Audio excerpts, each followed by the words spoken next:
Here are 3.5 things to make your career explode. How can you have 3.5 things? Sorry, 3 things and another extra half a thing that'll help too.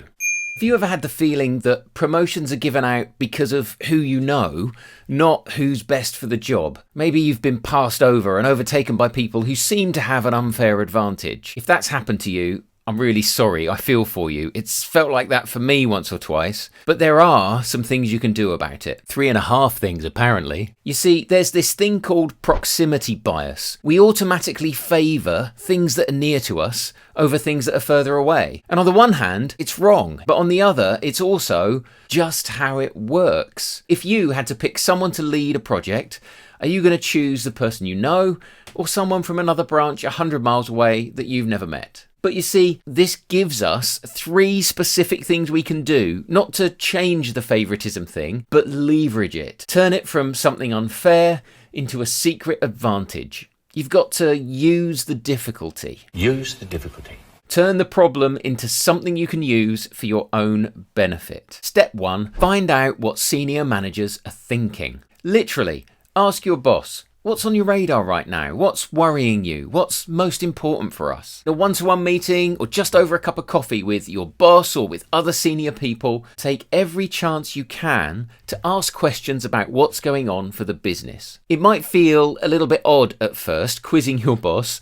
You might even be a bit nervous about it, but I promise it gets easier as you get to know each other, and it's the best way to build your relationship and start turning that proximity bias to your advantage.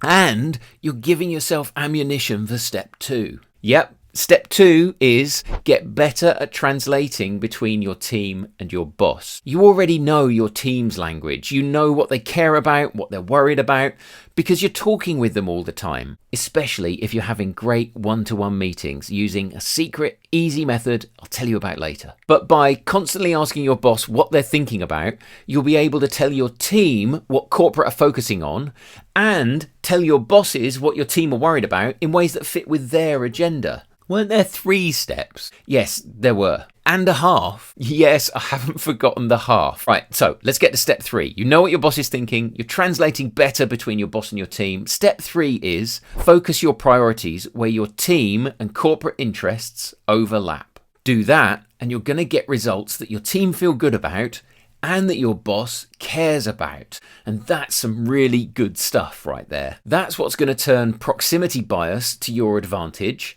And you're playing fair too, because you're genuinely making yourself the best person for the next level up by getting results that really matter to the business. That's got to be worth a leadership like, hasn't it? Maybe a subscribe even. Help me with the YouTube KPIs. So what's the extra half a thing and the easy method for great one-to-ones you mentioned earlier? Yes, I'll get to the easy method for one-to-ones in a minute, but the half a thing is so simple you won't believe it. It's tiny, but massive at the same time. Tell your boss about your results. When something goes right, drop them an email or make a point to find them and chat with them. Now, obviously, I'm not saying every day find a way to go, hey, I'm great to your boss, right? You're just making sure that your results are landing where it matters for your career.